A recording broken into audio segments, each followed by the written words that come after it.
انسان زندگی میں جب جدوجہد کرتا ہے، کوشش کرتا ہے، وہ بہت سارے دنیاوی اسباب اختیار کرتا ہے، جتنی عقل اللہ نے دی ہوتی ہے اس عقل کا بھی وہ استعمال کرتا ہے، کوشش کرتا ہے کہ کچھ اچیو کر سکے زندگی میں، کچھ مقاصد کا حصول اسے میسر آئے۔ عزیز بھائیو، ایک بات اپنے ذہن میں اچھی طرح بٹھا لیں اور لکھ لیں کہ زندگی میں جو کسی بندے کو کامیابی حاصل ہوتی ہے وہ رب تعالیٰ کی مدد سے حاصل ہوتی ہے۔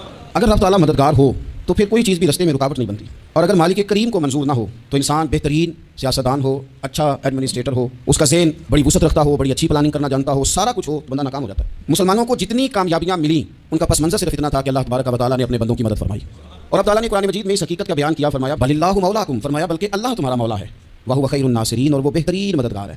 وہ جو رب تمہارا مولا ہے وہ بہترین مددگار ہے، اور اگر وہ مدد کرے تمہاری، سورہ آل عمران میں آگے جا کے ارشاد فرمایا اگر اللہ مدد کرے تو پھر تم پر کوئی غالب نہیں آ سکتا، اور اگر وہ تمہاری مدد چھوڑ دے تو پھر کوئی تمہاری مدد کر سکتا، کوئی مدد نہیں کر سکتا۔ بدر کی جنگ بھی اور فتح مکہ بھی رمضان المبارک میں ہوا ہے۔ میں دونوں پر غور کر رہا تھا تو ایک نیا مضمون میرے ذہن میں آنے لگا۔ بدر کی جو جنگ ہے اس میں بھی ایک عجیب انقلاب آیا ہے کہ 313 نے 1000 سے مقابلہ کیا، اور جن 1000 سے مقابلہ کیا وہ اسلحے سے لیس تھے، اور یہ جو 313 ہیں ان کے پاس 6 زرہیں، 8 تلواریں، چند گھوڑے، لیکن اللہ نے کامیابی دی تو خود رب نے بیان کیا کس طرح دی، فرمایا وَلَقَدْ نَصَرَكُمُ اللَّهُ بِبَدْرٍ وَأَنْتُمْ أَذِلَّةٌ، وہ کامیابی اس طرح ملی ہے کہ رب نے تمہاری مدد کی تھی، تم تو کمزور تھے، اللہ نے بدر میں تمہاری مدد کی، تم جیت گئے۔ وَلَقَدْ نَصَرَكُمُ اللَّهُ بِبَدْرٍ وَأَنْتُمْ أَذِلَّةٌ، اللہ نے بدر میں تمہاری مدد کی، تم تو کمزور تھے۔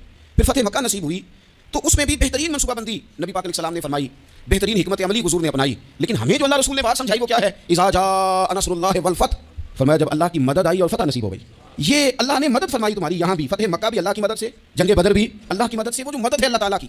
جب وہ ہم یہ کرتے ہیں کہ ہم اپنی ساری زندگی سیاست کی نظر کرتے ہیں، ہماری سیاست صرف ملک میں نہیں ہوتی، ہماری سیاست خاندان میں بھی ہوتی ہے، ہم گھر کے اندر بھی سیاست کرتے ہیں، ہم کسی خاص طریقے سے لوگوں کو اپنے پیچھے چلانا چاہتے ہیں، ہم ایک خاص اسلوب اختیار کرتے ہیں کہ لوگ ہمارے پیچھے چلیں۔ اس کا نقصان ہمیں یہ ہوتا ہے کہ سیاست جو ہوتی ہے یہ شطرنج کے ہیر پھیر کی طرح ہوتی ہے، تو اس کے رات بڑی جلدی کھلنے لگ جاتے ہیں، پتہ چل جاتا ہے کہ بندہ مخلص نہیں تھا، سیاست کر رہا تھا، طریقے سے اس نے جوڑ کے رکھا ہوا۔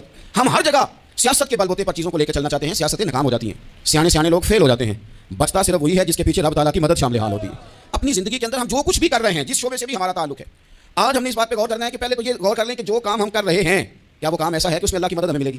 اگر آپ کوئی معاذ اللہ ناجائز کام کر رہے ہیں، فعل حرام کا ارتکاب کر رہے ہیں، تو اس میں تو مدد الہی آئے گی نہیں۔ پہلے تو یہ دیکھیں جو کر رہے ہیں وہ کام مدد الہی والا ہے، اور اگر اللہ تعالیٰ کی مدد والا وہ کام ہے پھر اس پر غور کریں کہ کیا ہم نے مالک سے مدد کا سوال کیا ہے، ہمیں مدد میسر آ رہی ہے۔ وہ میں نے بزرگوں سے ایک بات سنی تھی، وہ بڑی یاد رہ گئی۔ وہ فرمایا کرتے تھے قابلیت بھی بڑی چیز ہے لیکن قبولیت سب سے بڑی چیز ہے۔ قابل ہونا بھی بڑی بات ہے لیکن زیادہ بڑی بات یہ ہے کہ اس کی بارگاہ میں قبول بھی ہے کہ نہیں۔ اپنی زندگی میں اللہ کی مدد کی طرف بڑھیں، مالک کی مدد کا حصول اختیار کرنے کی کوشش کریں، اللہ کے ساتھ اپنے آپ کو جوڑیں۔ اگر اللہ کی مدد نصیب ہو، یہ جو ہم جتنا ڈرتے رہتے ہیں، سہمے رہتے ہیں، پریشان رہتے ہیں کوئی کیا کر دے گا، ہمارے ہاں نا ہر شعبے میں معاذ اللہ ایک مافیا ہے، الا ماشاء اللہ، مافیا کہتا ہے میرے ساتھ ملو گے تو میں چلنے دوں گا ورنہ میں نہیں چلنے دوں گا، مارکیٹ میں آ ہی نہیں سکتا فلانا بندہ کیونکہ یہاں ہمارا قبضہ ہے۔ اور میرے بھائی پھر بہت سارے لوگ جن کی نیتیں اور ارادے بڑے اچھے ہوتے ہیں شروع میں، وہ بھی اس مافیا کا شکار ہو جاتے ہیں اور ان کے رنگ میں رنگ جاتے ہیں۔ یاد رکھنا کسی شخص کی بلیک میلنگ کا کبھی شکار نہ ہونا، کبھی کسی کی میٹھی اور مسجع مکفہ باتوں کا شکار نہ ہونا۔ کوئی کیا کر سکتا ہے اگر اللہ مددگار ہو تو، جس کو رب کریم اٹھانا چاہے اسے کوئی گرا سکتا ہے۔ ہم یہ ڈرے سہمے پریشان فیصلہ کرنے کی طاقت نہیں، مجھے چلنا چاہیے کہ نہیں، اٹھنا چاہیے کہ نہیں، کرنا چاہیے، اٹھ باندھ کمر کیوں ڈرتا ہے؟ پھر دیکھو خدا کیا کرتا ہے۔ حضرت عبداللہ ابن عباس فرماتے ہیں میرے نبی پاک علیہ السلام نے میری تربیت فرمائی، حضور نے میری تربیت فرمائی، اور محبوب پاک علیہ السلام نے فرمایا عبداللہ یاد رکھنا، یہ نوجوان دوست میری بات لکھ لیں، پریشان لوگ میری بات لکھ لیں، ان کے پاس قوت فیصلہ نہیں، وہ اس بات کو لکھ لیں۔ حضرت عبداللہ ابن عباس فرماتے ہیں میرے نبی پاک علیہ السلام نے مجھ سے فرمایا تھا عبداللہ سن، اگر ساری دنیا مل کے تیرا کوئی نفع کرنا چاہے کر نہیں سکتی جب تک میرے رب کی رضا نہ ہو، اور فرمایا ساری دنیا مل کے تیرا کچھ بگاڑنا چاہے تو عبداللہ بگاڑ نہیں سکتی جب تک رب کریم کی حکمت کا تقاضا نہ ہو۔ لوگوں سے ڈرنا، لوگوں کی طرف دیکھنا، ماحول دیکھ کے اپنے راہ کا تعین کرنا، ہر بندے کے خیالات کے مطابق ڈھلنے کی کوشش کرنا، فلانا نہ ناراض ہو جائے، فلانا نہ ناراض ہو جائے، وہ جس نے ہونا ہو جائے، بس رب رسول ناراض نہ ہو۔ اپنی زندگی میں اپنے مالک کو مولا جان کے، بل اللہ مولاکم، اللہ تمہارا مولا ہے، وہو خیر الناصرین، وہ بہترین مددگار ہے۔ توجہ جب بھی کریں رب کی جانب کریں، اپنے دل کا قبلہ درست رکھیں، سوچوں کے زاویے سیدھے رکھیں۔ میرے بھائی مالک جب بندوبست کر دینا، جب مالک بندوبست کرتے ہیں پھر ایسا بندوبست کرتا ہے کہ لوگوں کے پاس نا چارہ نہیں رہتا۔ حضرت مریم رضی اللہ تعالی عنہا پاک باز تھیں، مسجد میں رہی تھیں، پر مالک کی حکمت کے تقاضے بڑے عجیب ہے نا۔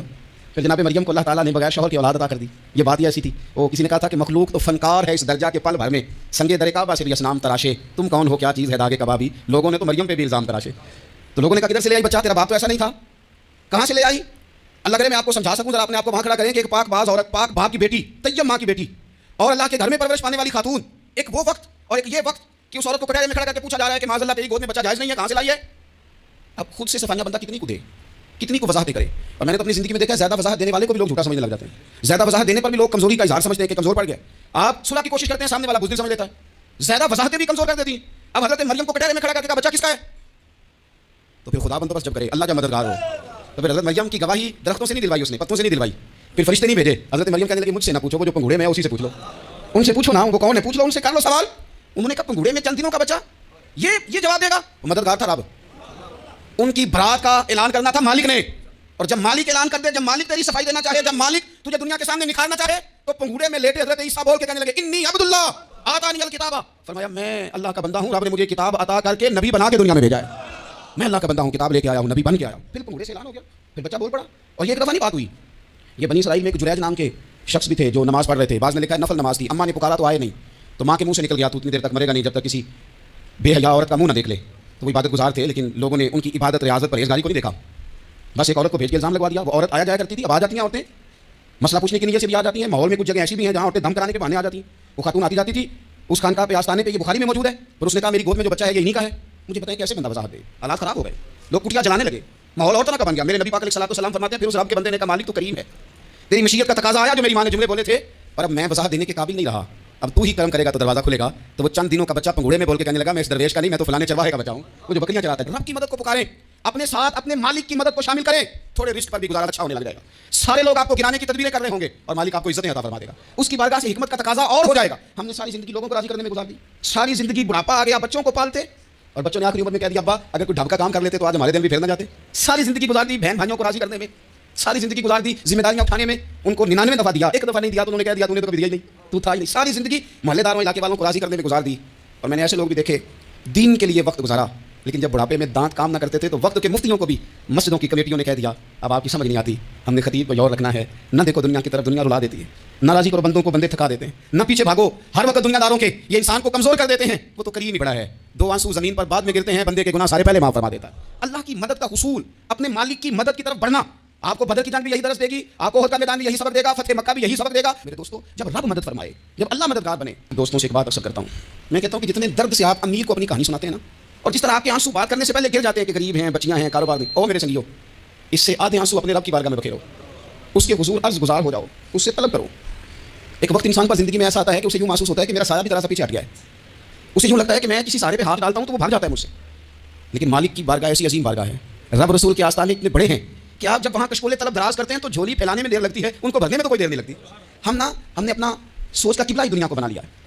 یہ جو اللہ والوں کی مدد ہے یہ تو اللہ ہی کی مدد ہے، لیکن یہ جو سیٹھوں کی طرف توجہ کرنا، نوابوں کی طرف توجہ کرنا، دنیا داروں کی طرف توجہ کرنا، اور اپنا مزاج اس طرح کا بنا لینا، یارو گردن کو جھکا دیتا ہے خیرات کا پتھر، جہاں میں مانگنے والوں کے سر کبھی اونچے نہیں ہوتے۔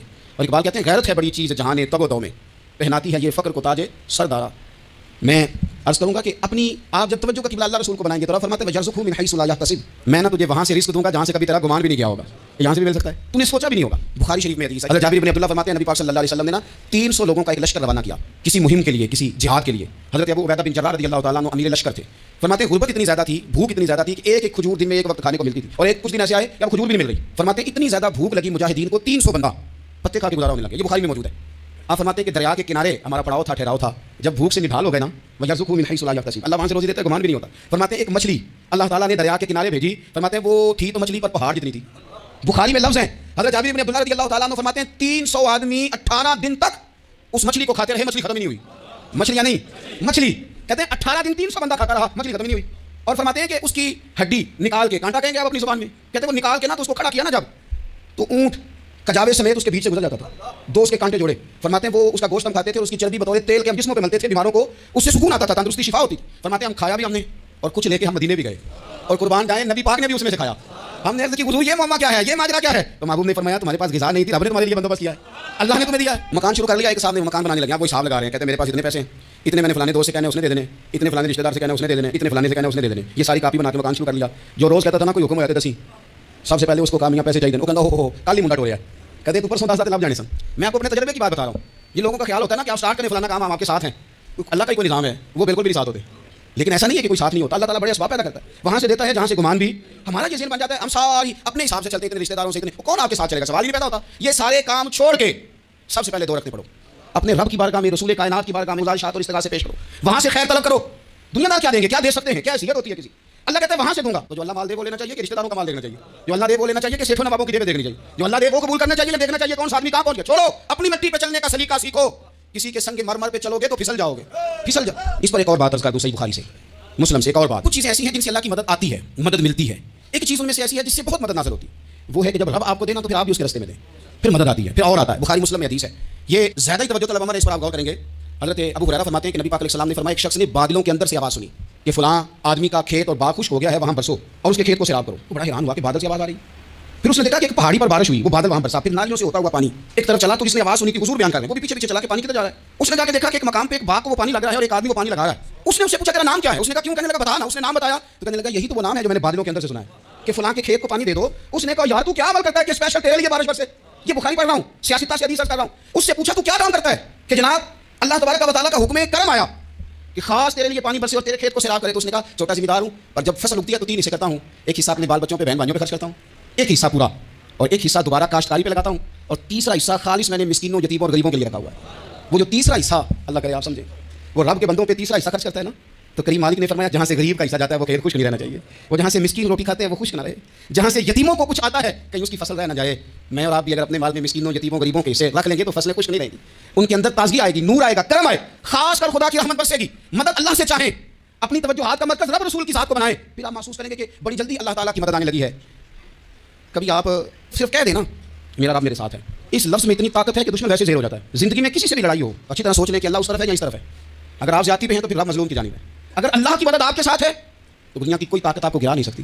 اور اگر آپ مظلوم کے مقابلے میں ظالم بن کے آپ کھڑے ہو گئے ہیں اور آپ نے رویہ وہ اختیار کیا ہے کہ جس میں مدد نہیں آئے گی, تو پھر یاد رکھ لیں کہ آپ کوئی بھی ہیں, کہاں بھی ہیں, آپ کمزور ہیں. طاقتور تھے ابتدائی اسلام میں, ظاہری طاقت تھی کفار مکہ کے پاس, وہ ڈنڈوں سے مارتے تھے غریبوں کو, ان کے ہاتھوں میں ڈنڈے تھے, پر خدائی طاقت ان مظلوموں کے ساتھ تھی. صاحب زرقانی نے لکھا ہے حضرت زنیرہ رضی اللہ تعالیٰ عنہ ایک لونڈی ہے, غریب ہے, ماڑے دا کی کام محمد ناس جانا یا رونا, غریب سادی بی بی, اور لونڈی کنیزہ, ایک مشرک کی کنیزہ, تینوں نے کلمہ پڑھ لیا. وہ ڈنڈوں سے مارتا, دروں سے مارتا, تکلیف دیتا. حضرت زنیرہ رضی اللہ تعالیٰ عنہ کو اتنا مارا, اتنا مارا. اب آپ ایک اور پہلو پر بھی غور کریں, مار بھی پڑ رہی ہے تو خدا ادھر ہی ہے, اللہ کی مدد ادھر ہی ہے. رب کہتا ہے کہ پہلے تو صبر کرنا, ان اللہ مع الصابرین, تو صبر کرے گا تو پھر رب کی میت ملے گی. ذرا ٹھہرنا, تو تھوڑا ڈٹنا, ان الذین قالوا ربنا اللہ ثم استقاموا تتنزل علیہم الملائکہ, تو کہے اللہ میرا رب ہے, پھر تو پہلے ڈٹ, پہلے تو نے ڈٹنا ہے. ثم استقاموا, جو ڈٹ گیا, تتنزل علیہم الملائکہ, ڈٹنے والے کے لیے مدد آتی. پہلے تھوڑا ٹھہرنا پڑتا ہے, پہلے تھوڑا صبر کرنا پڑتا ہے, حوصلہ کرنا پڑتا ہے, اس کے بعد مدد آتی. مار پڑ رہی ہے, مارا جا رہا ہے حضرت زنیرہ کو, ان کا مالک جو ہے ظاہری آقا وہ مار رہا ہے, یہ کنیزہ ہے, اتنا مارا, اتنا مارا, ان کی بینائی چلی گئی, نظر آنا بند ہو گیا. ابو جہل آیا اور کہنے لگا زنیرہ دیکھا نا ہمارے بت تیری آنکھیں لے گئے, معاذ اللہ, لا تو منات ہمارے بتوں نے تجھے اندھا کر دیا. اب ایسا نہیں ہے کہ بی بی روتی جا رہی ہے, روتی جا رہی ہے, مایوسی مایوسی, معاذ اللہ, پریشانی, غریبی بڑی ہے, پوچھنے والا کوئی نہیں, یہ بات نہیں.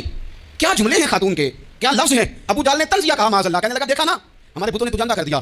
تو جناب زنیرہ آنکھوں کی بینائی گئی ہے, رات کو گئی ہے, دو کبھی تازہ ہے, لیکن اللہ پہ جو توکل ہے, اپنے مالک سے جو رشتہ ہے وہ اتنا مضبوط ہے, اتنا طاقتور ہے, اس میں اتنی گہرائی ہے. حضرت زنیرہ بول کے نا اتنی قوت سے بولی, اتنی طاقت سے بولی کہ پورے کفر پر لذت طاری ہو گیا. فرمانے لگی تمہارے بتوں کی کیا اوقات ہے تو میری بینائی لے جائیں, یہ میری رب کی حکمت کا تقاضا ہے. جب تک اس نے چاہا زنیرہ دیکھتی رہی, اور جب اس نے چاہا زنیرہ کی آنکھوں کی بینائی چلی گئی, اور اگر وہ چاہے گا نا تو بینائی واپس بھی کر دے گا. اگر ہو ذوق یقین پیدا تو کٹ جاتی ہیں زنجیریں, اگر وہ چاہے گا تو بینائی آ بھی جائے گی. حضرت زنیرہ نے رات کو یہ لفظ کہے, ابو جہل اور سارے کفار ڈر کے سن کے چلے گئے. آپ اطمینان سے آ کے بستر پہ سوئی, جب سویرے اٹھی تو اللہ نے آنکھوں کی روشنی واپس کر دی تھی. آنکھوں کی اب چھڑی پکڑی ہے, بازاروں میں گھومتی ہے, کہتے ہیں بلاؤ کدھر ہے تمہارے ناتوں بنا, دیکھو میرے رب نے روشنی واپس کر دی. آ کر میں نے ساتھ ادھر ستم کر گنر آزمائے, تو تیر آزما ہم جگر آزمائے. بیمار لوگوں یاد رکھو, کہہ دیا ڈاکٹر نے کہ تو بڑا بیمار ہے, تو بڑا کمزور ہے, یہ ہو گیا وہ ہو گیا, تو ڈاکٹر اپنے علم کے مطابق بات کر رہا ہے, ہوگا تو وہ میرا رب چاہے گا. کمزور ہو جانا, پریشان ہو جانا, تکلیف میں آ جانا, پتہ نہیں بات ہو گئی ہے تو جانے کیا ہو جائے گا. اپنی زندگی کے اندر اپنے رب سے رشتہ مضبوط کریں, رسول کائنات سے رشتہ مضبوط کریں, اللہ والوں سے رشتہ مضبوط کریں. حضرت زنیرہ نے پیغام دیا کہ زندگی میں جو جینا چاہتے ہیں تو وہ رب کا نام لے کے جی سکتے ہیں. جو اپنی زندگی میں خوشیاں دیکھنا چاہتے ہیں تو رسول اللہ کے نام پر خوشیاں دیکھی جا سکتی ہیں. توکل کی بنیاد پر بندہ خوشیاں لے سکتا ہے. اور اگر انسان میں توکل نہیں ہے تو پھر وہ اس کالے جادو سے بھی ڈر رہا ہے, وہ نیلے سے بھی ڈر رہا ہے, وہ پیلے سے بھی ڈر رہا ہے, وہ فلانے سے بھی ڈر رہا ہے, وہ میرے خلاف فلانا رشتہ دار سازش کر رہا ہے تو ڈر رہا ہے, فلانا میرے بارے میں یہ کر رہا ہے تو ڈر رہا ہے, وہ پتہ نہیں دنیا ادھر ہو جائے گی تو کیا ہو جائے گا, اٹھ باندھ کمر کیوں ڈرتا ہے. پھر دیکھ خدا کیا کرتا ہے. تو اس ساری گفتگو کا نچوڑ آپ کو یہ عرض کیا ہے. سب سے پہلے تو یہ کہ میدانوں میں مدد بھی اللہ کی, رزق میں مدد بھی اللہ کی, فصلیں خشک ہوں تو مدد پھر بھی اللہ کرے تو پھر ساری مدد, اور اگر انسان بیمار ہو تو پھر بھی مدد اللہ کی. اپنے اللہ کی جانب توجہ کو بڑھائیں, آپ اللہ سے مدد کے سوالی بنیں. ترمذی کی ایک حدیث ہے, میں آپ کو زندگی کا تجربہ بتاتا ہوں کہ جب میں بڑا پریشان ہوتا ہوں تو یہ والی روایت کھول لیتا ہوں, مزہ دیتی ہے. میرے نبی پاک علیہ السلام نے فرمایا اپنے دکھ سیٹھوں نوابوں کو نہ کہنا, مالداروں کو نہ کہنا, ورنہ اللہ تمہیں کبھی غنی نہیں کرے گا. فرمایا اپنے دکھ اپنے رب کی بارگاہ میں عرض کرنا, جلدی کرے یا دیر سے کرے اللہ تمہیں لوگوں سے بے نیاز کر دے گا, اللہ تمہیں غنی کر دے گا. رات کو بیٹھو نا اس کی بارگاہ, اسے دکھ سناؤ, چھوٹی چھوٹی باتیں. حضور نے فرمایا نمک بھی مانگو تو رب سے مانگو, چھوٹی چھوٹی بات سے شروع کرو نا. جب بندہ شروع کرتا ہے نا چھوٹی چھوٹی چیزیں تو بڑی ساری چیزیں, یہ اس طرح ہوتا ہے جیسے بندہ رب سے گفتگو کر رہا ہے, مالک مجھے یہ چاہیے, مالک میں یہاں کمزور ہوں, اللہ میں یہاں پریشان. آپ یہ کر کے تو دیکھیں, لمبی لمبی دعائیں مانگ کے تو دیکھیں, اس کے حضور جوڑ کے تو دیکھیں, آپ دیکھیں کہ راحت کتنی ہے, سکون کتنا ہے.